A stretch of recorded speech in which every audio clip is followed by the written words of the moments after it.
Hi plant people! Good morning and welcome back to our YouTube channel, Mergence Garden. So today guys, ay katatapos ko lang mag-misting dito sa ating mga succulents and cactus. Ayan, so lahat po sila ay in-spray ko kasi sobrang tuyo po talaga dahil sobrang init. Ayan, oh. Yan, kung makikita nyo guys, medyo ewan ko kung kita sa camera pero ano yung itsura nila. Basa. Yan, kasi nag-mist tayo dito. Ayan. Yan, no, basa sila guys. So, yan. Kumakapal na yung ating string of hearts dyan sa ginawa kong heart na ano yan nila, gapangan. Ayan. So, kailangan lang nito guys, i-maintain natin yung pagpapaikot nito para maganda yung shape niya. Yan, yun guys, malapit na din yun, no, kapag humaba pa yung mga katawan ng ating string of hearts. Ayan, ang ganda talaga nito guys. Ang tataba nito, as in, tataba ng mga leaves niya. Simula nung iripat ko siya dito guys. Yan, so meron pa tayo nitong dalawang pot. So, iriripat ko din yun soon. So, ngayon, mag-aano tayo guys, tatanggal tayo ng BB ng ating white one. White one ba o Laura? Ayan, so, pero feeling ko si Laura to. Pero sabi naman kasi nila, si white one at si Laura ay magkapukalang naman. So, parang iisa lang din ata sila guys. So, ayan. Ayan yung ating Laura. Ayan. Pero nakalagay ko dito guys, white one. Ayan. Kasi hindi ko nga alam talaga yung pinaka-ID niya kung ano siya. So, wala kasi itong ID nung nabili ko at super liit pa nito before nung nabili ko. So, ako na nakapagpalaki nito guys. Ayan. So, kailangan kong kunin itong baby na to guys para yung shape ng kanyang rosette dito guys ay pumantay. Kasi habang lumalaki yung baby niya dito guys, madideform din yung mukha niya dito. O, ayan, o, tabingi na nga siya kasi lumalaki na yung baby dito. So, natutukod na siya. So, kailangan natin kunin yung baby dito guys para maipropagate na din. Ayan. So, ang gagawin ko, gaganyanin ko lang siya. Tatabingiin ko lang. Ayan, nakuha na natin. Hala, ang daming mealybugs. Hala, may mealybugs pala to guys. Buti na lang na ano natin. Na isipan kong tanggalin yung baby niya. Ayan o, daming mealybugs. So, gagawin ko ay gagawin natin ay tatanggalin natin yung mga dry leaves. Pero hindi to guys maarte kasi na succulents na to guys. Kasi ang tagal-tagal na nito sa atin. Ayan o, durugin na natin yung mealybugs. So dito lang naman na guys na side na to, pinakapuno ng ating succulents yung may mealybugs, yung pinakapuno ng baby. Ayan, ito pa o. So siguro tatanggalin ko na lang din to guys. So, kaso ang liit pa niya. Kaso kasi may mealybugs. Sobrang liit pa guys. Ang dami kasi guys mealybugs sa puno. Ayan. Ayan, tuyo to guys kasi hindi ko to binasa, hindi ko din to diniligan. Ayan, tatanggalan natin ng mga dry na leaves. Ayan, kasi hindi ko to guys malinis-linisan kasi nga hindi natin makuha dito sa ilalim yung mga dry na leaves na iba. Ayan o. Ayan, patay yung mealybugs. Mamaya lalagyan ko siya ng furadan tsaka ng DE powder. Ayan, linisan na rin natin guys. Ingat lang tayo baka malaglag. Ayan, linisan natin. Ayan.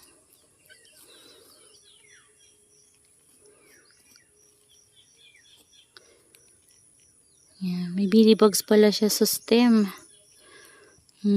Yan, napatay natin yung mga mealybugs dun guys sa puno.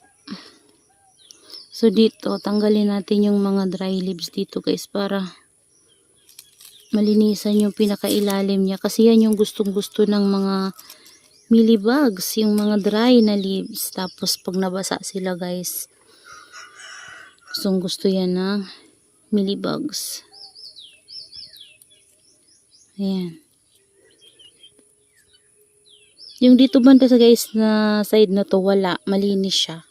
So yung dito lang talaga sa yan yung dyan lang. So lalagyan natin siya ng Furadan at DE powder sa pinakapuno guys para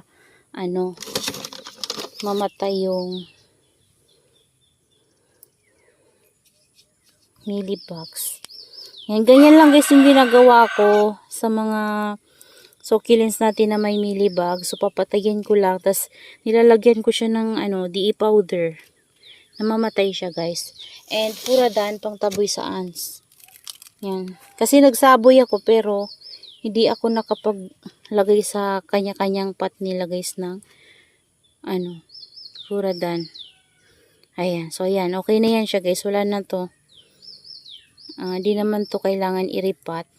So kapag infected na talaga guys yung succulents nyo ng mealybug. So kung lahat talaga sila ay meron ng yan, yung mga dito nila ay mayroon ng mealybug. So, kailangan nyo na yun i-repot. So, ito, ang nakita ko lang naman sa kanya ay dito sa stem niya, kung saan nakalagay yung baby, doon mayroon siyang mealybugs. Yan. So, okay na to. Wala namang mealybugs na. Yan, mamamatay na din yan guys sa nilagay natin na DE powder at saka ng Furadan. Ayan. Yan ang ating Laura. Laura or white one. Hindi ko alam kung ano ba talaga. Ayan. Kasi kapag pinabayaan natin guys yun, dadami yun ng dadami yung mealybugs. Tapos yung baby naman niya guys na tinanggal natin. Kapag hinayaan natin yun na lumaki dyan, magangyari nito guys ay papangit yung itsura ng niya. So, syempre lalaki yun dito banda sa gilid na to. Matatabingi ito tapos madideform na siya. So magiging yupi na yan siya guys. Yan. So yan yung iniingatan ko na wag mangyari sa kanya. Kasi kapag ganun, papangit yung shape ng kanyang rosette. Ayan. So kailangan na nga dila guys ng dilig. So ito, hindi ko muna to guys didiligan kasi kinuhanan siya natin ng baby. So may sugat siya. So baka mamaya ay marat. So, ito, kailangan na ng dilig. Ayan, kung mapapansin nyo yung ating Canti Domingo ay sobrang nagda-dry na yung mga ilalim ng leaves niya. So, iniinuman niya. So, tinanggal ko yung ibang dry leaves niyan kanina. Ito din, Yan, ito, yung ating lotus. So, kapag, talaga, binavlog natin siya ay makikita natin dyan itong tatlong ito kasi magkakasama yan sila, magkakatabi sila. Yan, ito, maliit lang yan din sa akin dati guys. So, natutuwa ako sa iba nating succulents kasi napapalaki ko talaga sila. Yan, ito sana suno, mapalaki din natin guys, kagaya nito. Ayan, ito, medyo malaki na to nung nabili ko. And, lalo pa siyang lumaki sa atin guys. Ayan, tumangkad na rin yan kasi, tingnan nyo, yung ilalim, may mga baby na rin para guys sa ilalim mo. Yan, ito, Cantiglass. Ayan, si Cantiglass to guys. So, sana mapalaki rin natin yan. So, iriripat ko yan sa ganitong pot. Medyo malaki kapag, meron pa tayong nabiling pot. Yan, so, iriripat ko yan sila sa white pot. Yan sila guys. So, mas maganda kasi sila guys sa white pot. Kagaya nung ganun, no. Tama lang yung size. Yan. Dahil lumalaki naman na sila, malaki na sila, kailangan natin silang iripat. And matagal na kasi to guys na, succulents natin na sapat na to. Yan, ito na yung last na pinagripatan ko sa kanila. And matagal na nung niripat ko sila. Kaya naman, kailangan na ulit guys nilang iripat para mas lumaki pa sila guys and mapalitan din natin yung potting mix or madagdagan natin yung potting mix nila ng fresh na rice hull.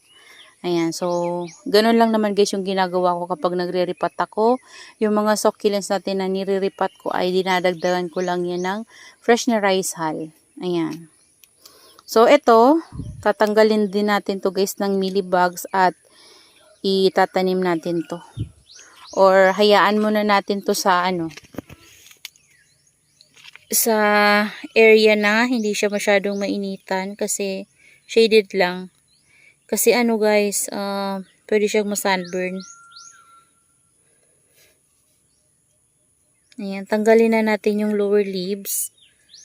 Kasi may nakasiksik na mealybug. Ayan. Alam nyo guys, bihira lang naman magkaroon sa ating mga succulents dito yung may mealybug. So, bihira ako makakita ng may mealybugs.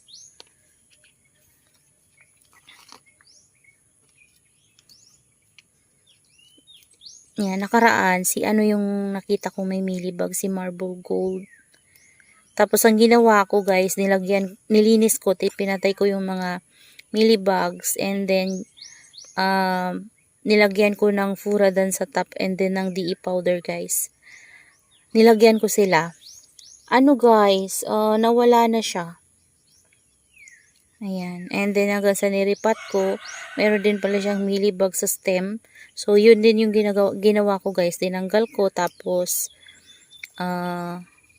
nilagyan ko ng DE powder at furadan yung kanyang potting mix. And then, sa pinakapuno mismo guys, kasi, para hindi na sila mabuhay doon. So, namamatay sila guys sa DE powder. Ayan. So, ito, pwede nating i-dip sa DE powder. Nandito yung DE powder natin. Oh, ayan. Diba? O, nakadip na siya sa DE powder. Ito din na maliit, dip natin.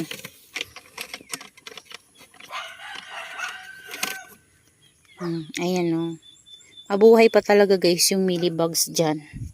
Impossible na talaga yun.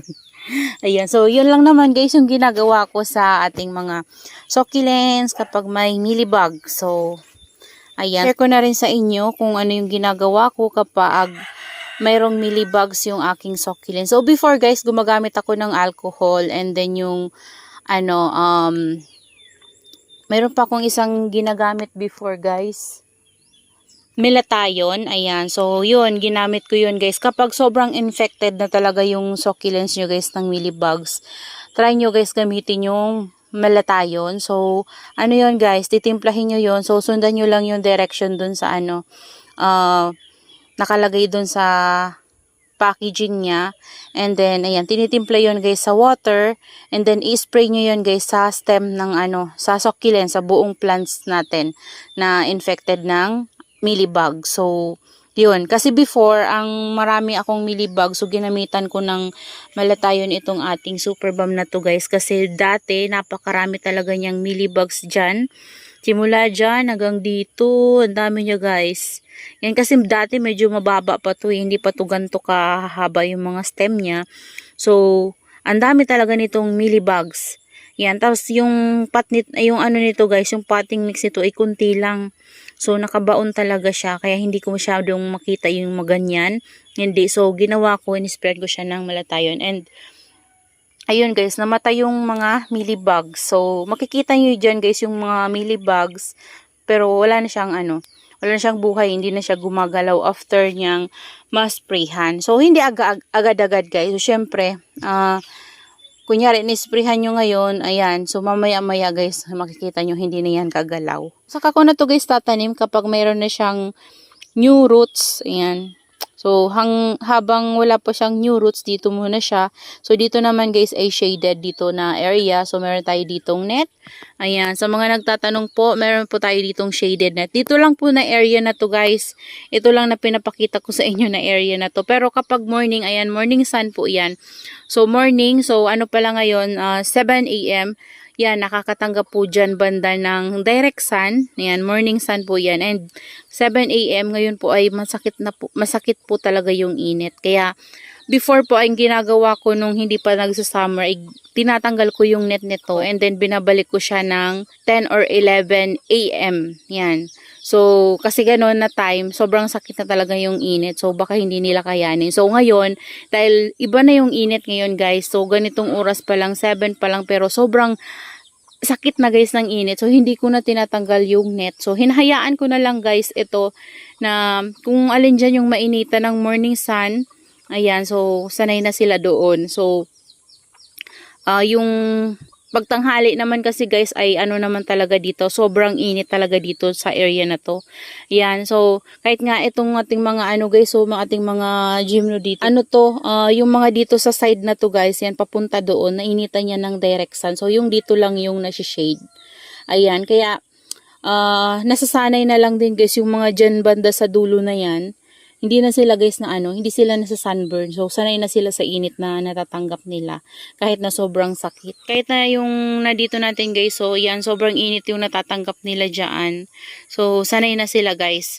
Yan, pero yung may bumibigay tayo dyan na nasa sunburn, yung iba nating mga succulent. So, hinahayaan ko na lang din guys. Kasi wala naman ako na ibang mapaglagyan sa kanila.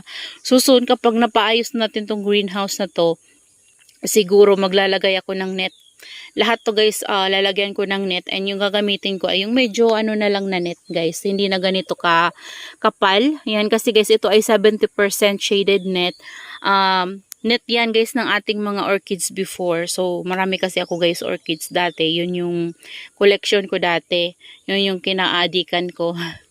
So simula kasi guys nung namatay yung mga mga orchids ko nung iniwan ko. So matagal kong naiwan yung ating mga mga orchids dati. So namatay siya kasi walang mag-alaga.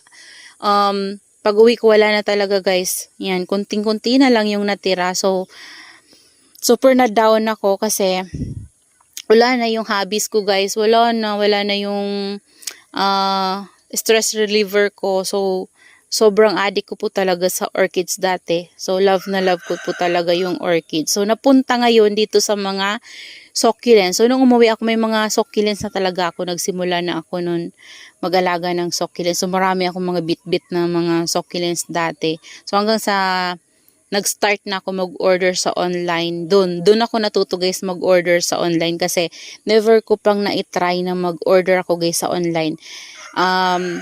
Yung siniship guys sa LBC. Kasi before talaga guys, nung nasa Manila pa kasi ako guys, doon ako nagsimulang mag-alaga ng mga succulents. So, ang gawa ko kasi noon, online din, pero dinideliver yun guys na potted and then Lalamove. Yan, Lalamove yung nagdi-deliver sa akin. So, padala ngayon, marireceive ko ngayon. Ma-order ko ngayon, pwedeng ma-deliver din ngayon guys. So, ganun yung ko dati. Kaya never ko pang na-try nun yung siniship talaga sa LBC. So, nung na-try ko siya guys, tinry ko ng once, dun sunod-sunod na yung bili ng mga succulents sa Benguet na ini-LBC. Kasi nasanay na ako guys. So, yun, nabubuhay ko naman na sila guys sa ganon na uprooted. So, before kasi takot ako kasi nga never ko pang na-try. Nung na-try ko, okay naman pala. So, yun, diretso na yun guys. Hanggang sa, tingnan nyo naman guys, so naparami na nang naparami. Ayan, so marami na tayong na-propagate. Ayan, so, okay naman pala guys. Yan, sa mga never pang na-try yung mag-order ng uprooted, okay naman po sila. Minsan nga, mas gusto ko yung uprooted guys. Kasi hindi ka na maglilinis. Yan, kasi nakakapagod din mag-uproot. Ayan, sobrang nakakapagod din. And kapag ganun kasi guys, uprooted nyo na-receive, ilalagay nyo lang sa mga potting mix. Ayan, kagaya ko, kunyari, bagong dating sa akin, papatong ko na lang yan, ganyan, oh. Okay na. So, okay na siya. Wala na akong problema. So, kapag potted naman kasi, mag-uproot ka pa, magtatanggal ka pa ng ibang mga tuyong dahon, maglilinis ka pa. So, nakakapagod din talaga guys. Pero, ang naman guys, minsan gusto ko yung potted kasi yung minsan mahirap buhayin. Sa atin dito sa lowland, parang mas gusto kong ipadala sa akin ng potted kasi pwedeng hindi na natin tanggalin yung dati nilang potting mix, ayan, para mabuhay natin sila. Ayan, kasi meron talaga mga succulents na mahirap talaga guys buhayin dito sa lowland. Ayan, kagaya guys nung ano na yun dito. Ayan, so ito na lang, for example nito, ito hirap na hirap akong buhayin yan guys, pero nag-request ako nun sa seller na binilan ko niya na kung pwede ipadala sa akin ng potted kasi yung mga unang na order ko yan ay uprooted. Hindi siya guys nabuhay. So, pinadala niya sa akin ng potted and then ginawa ko, tinanggal ko yan. Niripat ko guys, pero buo ko yung kinuha. Hindi ko ginalaw yung dati niyang potting mix. So, nagdagdag lang ako guys ng Rizal sa potting mix niya. So, ayan, lumago sila guys. So, 'di ba? Kapag hindi natin talaga nabubuhay, kagaya nito, ito isa din to guys. Oh. Yan, ano din yan pinadala sa akin, may din, hindi siya uprooted. So, nabuhay ko sila guys, yan, nabuhay ko sila dahil ganon yung ginawa ko. So, pwede nyo din guys itry kung nahirapan kayong magbuhay ng succulents, may variety kayo ng succulents na hirap kayong buhayin, itry nyo na bilhin siyang nakapotted and then, kahit guys, minsan, tanggalan lang natin ng ng kunting soil na yung dati nilang soil, tanggalan lang natin yun. And then, dagdagan natin ng fast draining na soil mix na ginagamit natin dito sa lowland. So, ganoon lang naman guys yung ginagawa ko. Yun naman kasi guys, kunti lang naman yung soil nun. Yung dati niyang potting mix, kunting-kunti lang. Kasi sa maliit na pot lang naman siya guys nakalagay. Ayan. So, hindi ko na talaga siya ginalaw. Dagdag na lang ako ng ginagamit ko ditong potting mix. Yun yung rice hull. So, okay naman siya. Ayan. So, yun lang naman guys. So, sa pagdilig nito, yan dahil kinuha na natin siya ng baby. So, hayaan muna natin siya kahit mga 1 to 3 days bago natin siya bigyan ng water. So, super tuyo na to guys. So, kaya kailangan na nito ng dilig. So, mga 3 days guys, pwede na tong bigyan ng water. And then ito, kapag may may ugat na, pwede na natin itanim. So, ito, pwede naman natin to guys, itanim na. Pero, mas bet ko ngayon yung papaugatin muna guys, bago natin siya itanim para sure talaga na may ugat na. So, kapag ganun, kapag may ugat na siya na tinanim natin, pwede na natin siyang diligan. Ayan. So, wag na natin antayin pa na mag 1 week bago natin siya diligan. Kasi, air dry na to guys may ugat na siya. So, dry na siya. So, kailangan na natin siyang diligan. Ayan. So, yun lang naman guys yung ginagawa ko dito sa ating mga succulents. So, that's all for today's video guys. Ay nabigyan ko po kayo ng karagdagang kaalaman sa pag-aalaga ng succulents dito sa lowland. So, sa ginagawa ko naman po kapag may mealybugs, yun lang naman po. Wala naman po ng iba. Ayan. So, kapag ganito naman kasi guys, safe naman siya. Yan, pasensya na sa kamay ko. Okay na, safe naman guys yung DE powder gamitin kahit nakamayin nyo. So, naman siya. Safe naman siya kasi organic naman siya guys. Yung furadan nga lang guys. So kaya after ngayong mag-vlog ay maghuhugas ako ng maigi ng kamay. Ayan. So that's all for today guys. See you on my next vlog. Happy gardening. Bye bye.